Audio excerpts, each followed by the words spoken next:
Defense News. It's proudly sponsored by Navy Federal Credit Union. If you're a member of our nation's armed forces, the Department of Defense, or if your family is, we'd be proud to serve you too. On this edition of Defense News Weekly, we'll hear from the Pentagon's top leaders on camera for the first time in a year. We'll get the details on how the Army is going to have to modernize for the future and find out what's next for acquisition reform. With in-depth interviews, up-close video, and leading analysis, this is Defense News Weekly.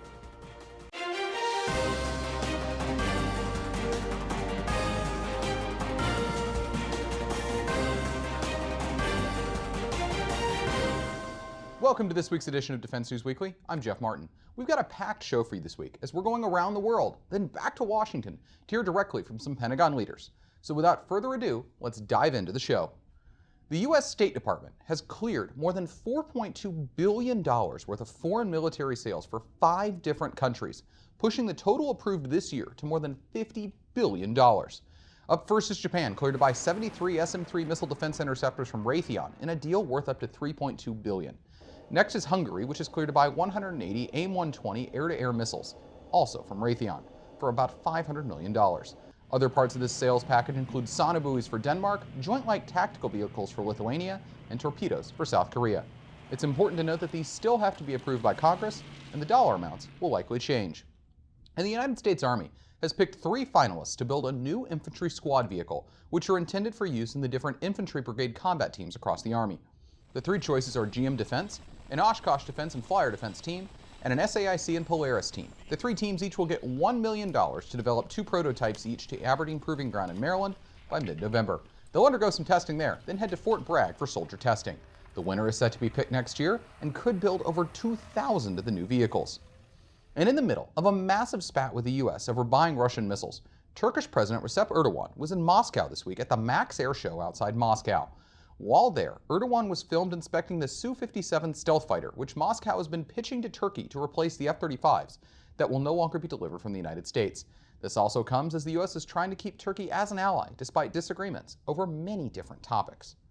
And the first Brazilian Gripen E fighter is flown for the first time from Saab's production facility in Sweden. The aircraft is the 4th Gripen E built and will be used in testing before delivery to Brazil, who have 36 of the E model on order. This aircraft is also unique in that it's the first Gripen E with a new cockpit layout, which is set to be the production setup for the class. The Gripen E has also been pitched in many international fighter competitions, leaving open the possibility of more orders. And could an Israeli missile be equipped on American AH-64 Apache attack helicopters? Well, after a successful test at Yuma Proving Ground using the Spike non-line-of-sight missile this week, that possibility is looking much more likely. The reason the Army was testing the Spike, made by Rafael, was because it has a longer range than other missiles and can be controlled even if line of sight is lost. The test at Yuma was the 6th successful test of the missile, and the Army is now figuring out exactly what they want to do to move forward, which could involve buying Spike missiles directly from Rafael or opening a competition for a similar type missile. And China's largest ever amphibious assault ship is getting closer to completion as photos from a Shanghai shipyard where it's being built show that the island has been joined to the main hull. The ship, known as the Type 75, is expected to hit the water later this year and is believed to be the first of a 3-ship class. It would be a big boost to China's amphibious capabilities as they look to boost their expeditionary presence in the Pacific. And Boeing has won a $999 million contract to re-wing up to 109 of the Air Force's A-10 Warthogs. The deal would complete the re-winging of the Air Force's fleet that began several years ago and will keep the aircraft flying into the early 2030s. The new wings are necessary because the current ones have reached the end of their effective service lives, and not re-winging the aircraft would mean having to retire them, something that has faced serious problems on Capitol Hill when proposed before. And for the first time as Secretary, Dr. Mark Esper and Joint Chiefs Chairman General Joseph Dunford held a joint press briefing this week at the Pentagon, addressing a variety of things, including relations with Turkey, tensions with Iran, and several other topics. Here's some highlights. We are not seeking conflict with Iran. We want to engage with them diplomatically. You saw over the weekend some reporting. The president once again said that he's more than willing to meet with Iran's leaders to resolve this diplomatically, and that has been the purpose of Operation Sentinel, was to avoid a situation that would get us off of that track and onto a different one. So to the degree that's been successful, that's good. I'm not sure I'm ready to call the crisis over yet, but so far so good, and we hope that trend lines continue that way, and we hope that the parties, that the Iranians would agree to meet and talk and help us resolve these issues. Signals about Turkey with the S-400 and the F-35. Secretary Esper, if Turkey was to say, hey, we're getting rid of the S-400, or we're even just going to put it in a warehouse, we're not setting it up, does that qualify them to return with the F-35 program? Is that something the Pentagon would consider? No, not in my book. Okay. I mean, I've been very clear in both my public comments and privately with my Turkish counterpart. It's either the F-35 or the S-400. It's not both. It's not park one in the garage and roll the other one out. It's one or the other. So we are where we are, and it's regrettable. As I've said, Turkey's been a long-standing, a great partner and ally, and I would hope that they would move back in our direction and really live up to what NATO agreed to many years ago, and that was to begin divesting of Soviet-era Russian equipment, and they seem to be moving in a different direction. So if they were to say, hey, we want to get rid of the S-400, we made a mistake, we're walking this back, would you be open to them rejoining the F-35 program? They would have to, again, get rid of the S-400 program and completely out of the country and out of whatever, and then we could consider that. And then, for the General, you've been one of the maybe most outspoken people who've traveled to Turkey. You've been there many times and met the leadership. In your estimation, what is the relationship between the U.S. government and the Turkish government right now? Sure. Here's what I'll tell you. This is what I tell my counterpart almost every time we meet. I said, look, when I look at Turkey and the United States, it's very clear to me that we have many more areas of convergence than divergence. And many of these areas of divergence are kind of near-term issues. They're difficult issues, no question about it, but they're issues that we can work through. And so we try to focus on the horizon and say, look, we are allies today. Turkey is an important part of the NATO alliance. Our bilateral relationship is very important. And so what we do when we meet is we try to find ways to enhance the relationship and focus on the future, which, in my view, if you look at Turkish national interests and you look at U.S. national interests, they're much more closely aligned with any other interlocutor that Turkey may be dealing with right now. Thank you very much. I just want to follow up with one quick question for General Dunford and then ask you both a Yemen question. General Dunford, building on Barbara's question about partisan politics, is it your judgment that some of the events that she referenced, you know, the MAGA hats, some people would add using military funds for the border wall, do you believe that those things have damaged the military's or jeopardized the military's nonpartisan or apolitical tradition? And then the question on Yemen would be, the war has continued far longer than anyone expected it to. Civilians continue to die, and now we have a significant development in that the Saudi and Emirati coalition appears to be fracturing. And the war appears no closer to a conclusion. Do you believe that it's time to rethink our military support to Saudi Arabia, the remaining support as it relates to the war against the Houthis? Hey, Missy, notwithstanding any specific incidents somebody would mention, when I look back over the last few years, I'm incredibly proud of the professionalism of our men and women in uniform. And with very few exceptions, they have conducted themselves in a manner very consistent with our ethos and with our values. And so we take every one of these issues seriously. We address it when it occurs. By and large, many of these issues are addressed by sergeants majors, first sergeants, chief master sergeants on the scene, and they're not things that rise to the level of the Secretary of Defense or the chairman. But again, I wouldn't want, to answer your question specifically, I wouldn't want any of these specific incidents that have been raised to characterize the men and women in uniform. They have done exactly what we've asked them to do by and large during a period of time, and I will acknowledge in Barbara's question, it has been a very politically turbulent period of time. And yet, almost 80% of the American people still have trust in the United States military as an institution, and we take that very seriously to maintain that trust. This is one of the things when I spoke to the students at the Naval War College yesterday, I spoke to them about maintaining our ethics and our values, because we are regarded by society very high, probably the highest institution in America, but it's a fragile thing, and we have to safeguard it, and we safeguard it by practicing on a day-in, day-out basis our professional values and our ethics. So it's something that he and I will continue to push forward. And then on Yemen and Saudi Arabia? Yeah, I almost forgot the question. Look, what was your specific question? Yeah. Is it time to rethink the remaining military support to Saudi Arabia as it relates to the war against the Houthis in Yemen, given the fact that the war has not, our continued support has not helped the war get apparently closer to a conclusion. Our support has been very limited and limited to helping them on the for their defensive purposes. So, you've outlined some things. We'll see where it goes. I think with most of these conflicts, they often end in a political agreement, and we'll see if the parties are ready to move to that stage. To keep up to date with all of our coverage, be sure to visit our Facebook, Twitter, and LinkedIn pages. Also, be sure to add us on Apple's News app and other platforms for the latest updates. And when we come back, we'll look at how the Army is having to modernize to fit their new doctrine, and how the Pentagon is changing up how they buy new technology. As the U.S. Army rolls out a new operating doctrine, they're also having to modernize to effectively use it. So Jen Judson talked to the head of the Army's Futures and Concepts Center about the Army modernization strategy and what it might look like. All right, I wanted to move over and talk a little bit more about the Army modernization strategy. We've heard that it's coming out. I know that it's hard to put a timeline on that, but can you just discuss what we can expect with the Army modernization strategy? Yeah, this is an important question. We've talked a lot about multi-domain operations, which is a concept. A concept is a description of the Army you want in the future and the capabilities you want to be able to integrate in the future. But you can't stop there, right? You can't hope that you will achieve the Army described in the concept if you just wait to see what happens. And so what the modernization strategy does is it takes the concept and it develops a pathway or a roadmap over the course of 10 years, directing aspects of the enterprise to achieve tasks or requirements in time. So this is a means to choreograph the entire enterprise's efforts. This one differs a little bit from the last modernization strategy that we published in 2018. In the 2018 document, we focused largely on material development. This one is fundamentally different in that we look at the entire DOTMLPF enterprise.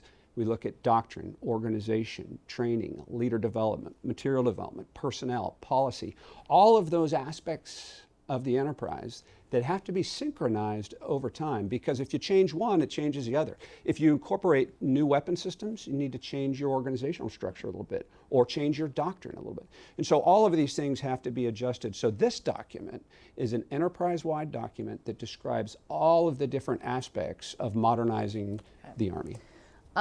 And how fluid does the strategy have to be? You're still at some of the nascent stages in terms of getting prototypes off the ground on the material side, and that obviously would probably dictate some of the things that you're talking about here. So can you talk about how that's maybe a fluid strategy, and how you'd go about updating things, or how flexible it is once you roll out with it? How much will be the same in 10 years, let's say? Right, it's a great question. So I would say, just like you can't publish a concept and hope that by 2028 that Army exists, likewise, you can't publish a 10-year strategy and then wait and hope that you get to 28. Yeah. And as you note, Jen, things change over time. You learn things, and so you have to have a fluid strategy. So what General Murray has directed, the Army Futures Command Commander, is in addition to a 10-year strategy, we also have an annual modernization guidance. And this document comes out each year, and it directs new tasks or adjusts old tasks to make sure that the things we're learning in our experimentation, or new technology that we discover, or other lessons learned can be incorporated. Also, we might have different top-line numbers. There might be different resources available. So this has got to be an agile process. So we have a modernization strategy that looks 10 years, and we have annual modernization guidance that looks out in a shorter period. Okay, that makes a lot of sense. You've discussed the goal here is to have a modernized Army by 2028, or multi-domain operations capable Army by 2028. So what do you need to accomplish over the next year to sort of stay on track? That's going to be here sooner than we know it. Yeah, so. No, you're right. When you look at it, it's 2-3 palms out, and you're at 2028. Look, I think, first of all, we've got good momentum with the material development. The CFTs are underway. We need to keep the pressure on, and I think General Murray and the Chief of Staff and the Secretary are all doing that. You have CFT directors, all of which you have a pathway forward. The material modernization is underway. I think what you could say is that over the next year, some new things that you might not have heard of is we have to continue our experimentation, our wargaming and assessments, so that we can make sure that what we have in multi-domain operations is feasible. I would say the second thing is you got to start palming or developing wedges for the development of the formations that these go into. So what will be distinct relative to the Army we've known, say, for the last 20 years, which has been BCT-centric, we're looking at starting to build out campaign-capable organizations across echelons above brigade, and those organizations have to be built out in order to be effectively execute multi-domain operations. And so those plans have to be we have to put them in place now. I wanted to jump over and talk about how Army Futures Command has potentially changed the way the Futures and Concepts Center operates. This was called something completely different about a year ago. So talk to me about some of the ways that you've seen things change under AFC. Yeah, we used to be known as ARCIC. We're now the Futures and Concepts Center. And it wasn't just a change in name only. It wasn't just a realignment to Army Futures Command. Much of what we do now is fundamentally different. In fact, and we turned the whole effort upside down. When you're the best Army in the world and there's no question about your challenges from adversaries, usually you just make adjustments on the margins and continue to improve your position, and it's a bottom-up modernization effort. When the Chief Staff of the Army and the Secretary of the Army signed out the Army vision to be MDO capable by 2028, that became a mission statement. And when you have a mission statement, that's a top-down effort in terms of orchestrating and choreographing a plan to get there. So one of the responsibilities that Futures and Concepts Center derived on behalf of General Murray was to publish this Army modernization strategy. This modernization strategy is a document on a scale that the Army has never built before. In the 1980s, we had the Battlefield Development Plan. What Futures and Concepts Center has taken on is a responsibility to craft a strategy 10 years out and publish this annual mission guidance for the entire enterprise, not just Army Futures Command, on behalf of the commander of Army Futures Command, General Murray. So this is a means to hold the enterprise accountable for all of its modernization efforts in near real time. Okay. All right, that makes a lot of sense. You've aided the transition with the new Army chief over the summer. So, do you have any insight in terms of where the Army is headed in the next few years under this new leadership? One of the things that I think should be very encouraging to the Army and the enterprise, and even those outside the Army, is what we already heard from General McConville when he took responsibility for the Army, is he intends to sustain the momentum of modernization as we go into the future. If you look back at the last time we modernized the Army in the 1970s and 1980s, there was significant continuity over time to build air-land battle, the Big Five, all those things that we knew. That required multiple chiefs to be in concert as they went forward. That doesn't mean they were all the same, but they moved forward consistently to sustain their momentum. And what I think General McConville has already stated is he wants to sustain that momentum, build on it, and be a modernization chief to deliver MDO in 2028. So I think that's one of the key insights, and his putting his arms around people and the power of people and their role in that, I think will be significant because it will take the entire enterprise in order to modernize this Army by 2028 and beyond. Coming up, we'll hear from the Pentagon's acquisition chief on reforms coming to how the Pentagon buys new technology. On this week's Money Minute, Navy Federal Credit Union personal finance expert Brian Parker offers his latest tips. Earlier this year, the Federal Reserve cut their federal funds rate for the first time since the 2008 financial crisis. With the Fed possibly expected to cut rates again, you may be asking yourself, what does this mean for me and my family? Although the impact of the first rate cut was minimal, the second cut may affect your finances in a bigger way. If you're considering depositing your hazard pay, enlistment bonus, or extra cash from a recent promotion into a savings account or certificate, now is the time to do so because you may not see as high of a return as you are used to. However, whenever the Fed cuts rates, financial institutions generally do too, not just on savings rate, but on loans as well. Credit cards, auto loans, and adjustable rate student loans should all see their interest rates drop. Now might be the right opportunity to take advantage of using your credit card to pay for a vacation or getting a new car. Depending on what happens with the Fed, you could end up paying even less interest on your loans. So take stock of your finances and financial plans as we wait to find out what happens in the rate environment. Thanks, Brian. We'll see you next time. To get more defense news coverage, be sure to visit our website at defensenews.com and subscribe to our Early Bird Brief, delivered to your inbox every weekday morning to get you ready to start the day. And coming up, we'll hear from the Pentagon's acquisition chief on reforms coming to how the Pentagon buys new technology. In a Pentagon briefing this week, Undersecretary of Defense Ellen Ward updated reporters on her office's work and changes to the Pentagon's acquisition policies. Here's a look at some highlights from that briefing. Earlier that you briefed Secretary Esper about the nuclear enterprise, and since we've last met, Boeing has said it will not bid on GBSD, so essentially leaving one competitor. I was wondering, what is the impact of Boeing's decision not to bid? Is OSD going to get involved? And does the department plan to take any action to ensure that Northrop's corner on the solid rocket motor business doesn't impact programs in the future? And I think specifically about the cancellation of the GMD program last week. Okay, that's a five-part question, I think, there.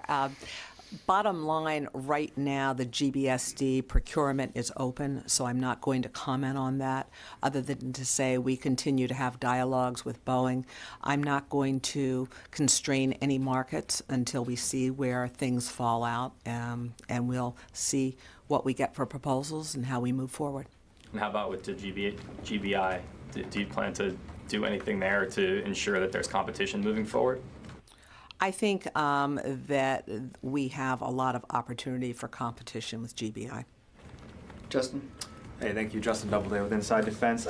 Just on the redesigned kill vehicle program that was canceled last week, one of the features of that program was the government acted as the systems integrator for the program. Can you just comment on the efficacy of that kind of acquisition strategy after the fact? And for the next generation interceptor, do you think you'll go forward with a similar acquisition strategy? I think we are rethinking that acquisition strategy. No firm decisions have been made, but typically, in my experience, when the government directs certain sources versus letting the market play out, it doesn't serve the government well and it doesn't serve industry well. Do high-profile failures like that kind of make it more difficult to, kind of move forward with major acquisition programs, and how do you kind of wrestle with that issue? I think we need to learn. We all have things that don't work out as we anticipated. The key issue is to learn from them and move forward. Up on Marcus's question and just ask you if you could elaborate maybe on some concerns that you might have on any implications of Northrop potentially having a major stake in all of the legs of the nuclear triad, whether that raises any concerns from a DoD or industrial base perspective. And are you potentially considering having the Air Force run that program?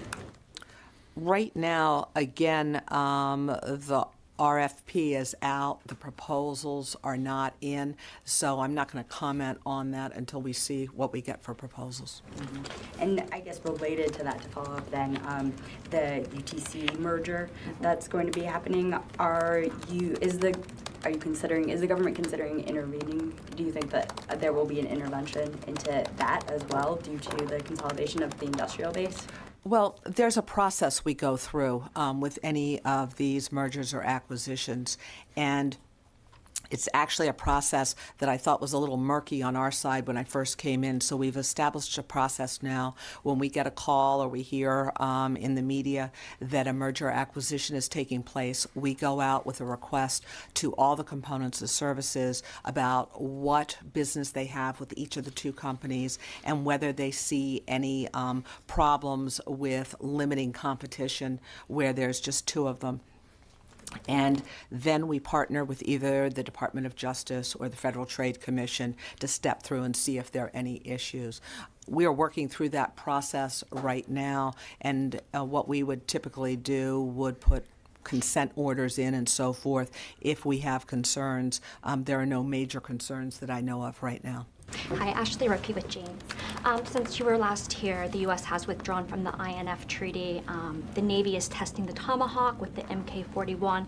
The Army is considering their ATACMS replacement. Is there a larger acquisition plan in place to get these types of capabilities, or is it all just sort of on the services at this point, looking at the different weapons?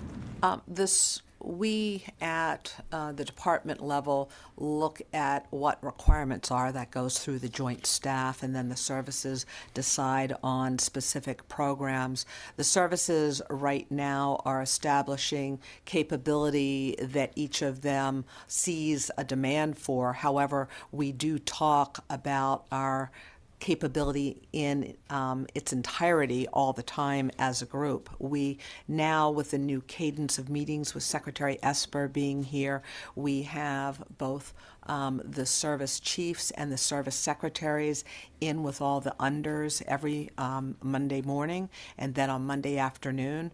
And on Monday mornings, we talk about critical metrics and where we are on programs. In the afternoons on Mondays, we talk strategy. And so in both of those forums, we bring these up. So to answer your question, the services are developing capability, but the entire department is watching that. So everything we do will be complementary and will meet one another's needs. We're really in this interoperable multi-domain battle now.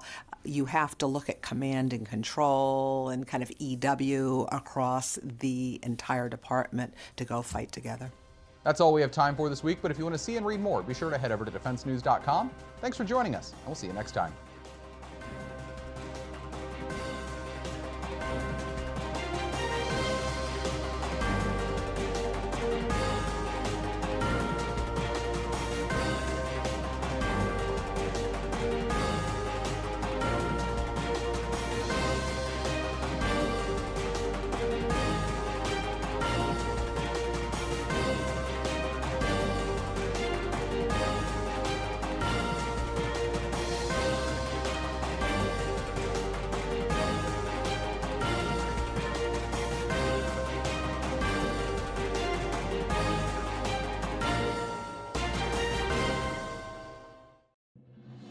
Defense News is proudly sponsored by Navy Federal Credit Union. If you're a member of our nation's armed forces, the Department of Defense, or if your family is, we'd be proud to serve you too.